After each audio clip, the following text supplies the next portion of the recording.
ہم پل سے بھی ایسے گزریں گے. یہ جو ڈرانے والے ہیں نا بال سے باریک ہے, حدیث میں اس کی شدت تو بیان کی ہے, لیکن اعلیٰ حضرت کہتے ہیں ہم ایسے گزریں گے پائے کوبا, پاؤں ٹھوک ٹھوک کر پائے کوبا پل سے گزریں گے تیری آواز پر, کیونکہ ادھر حضور کھڑے ہو کر کہہ رہے ہوں گے نا رب سلم رب سلم. یہ یقین دیکھیے نبی پاک صلی اللہ علیہ وسلم کی دعا پر اعلیٰ حضرت کہتے ہیں پائے کوبا پل سے گزریں گے تیری آواز پر, رب سلم کی صدا پر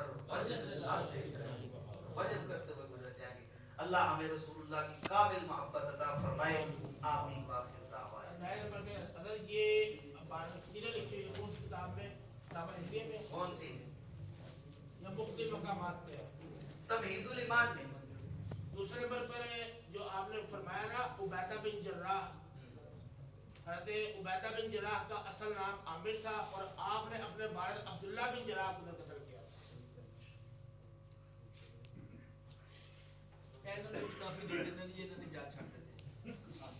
ٹھیک ہے.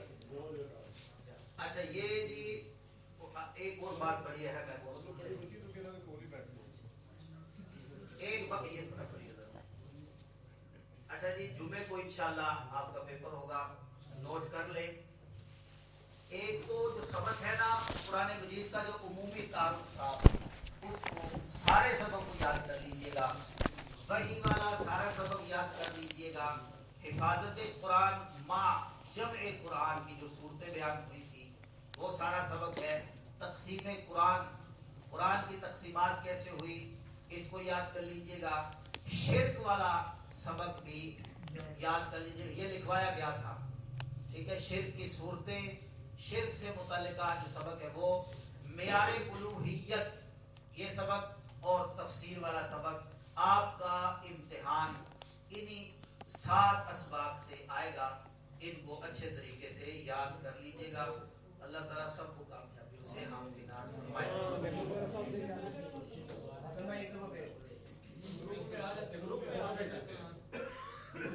پھر لکھ لیں قرآن مجید کا عمومی تعارف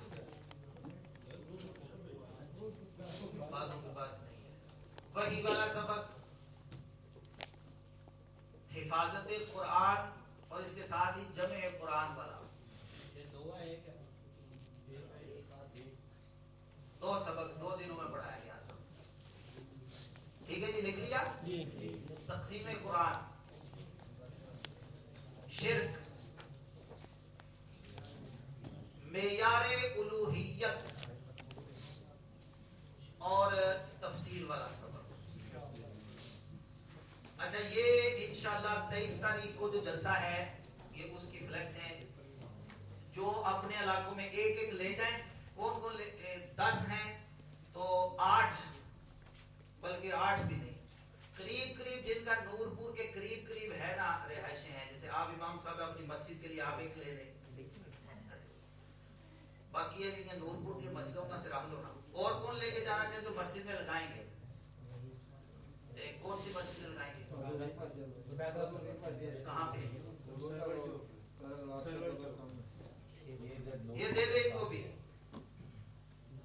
یہ آپ کے پاس بیٹھے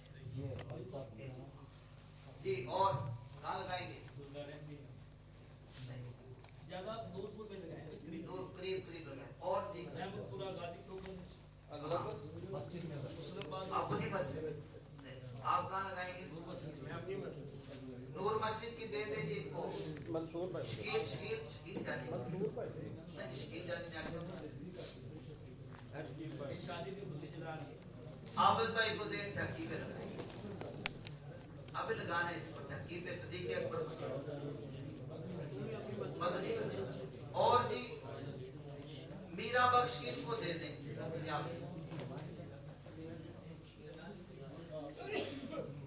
بولنے کا چھوٹی کریں. اچھا اس کو لگانا بھی ہے, جاتے لگانا ہے بھائی, دور دور کے لیے.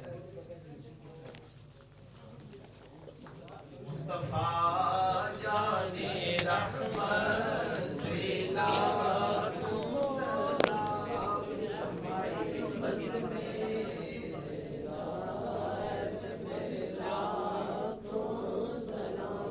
شمع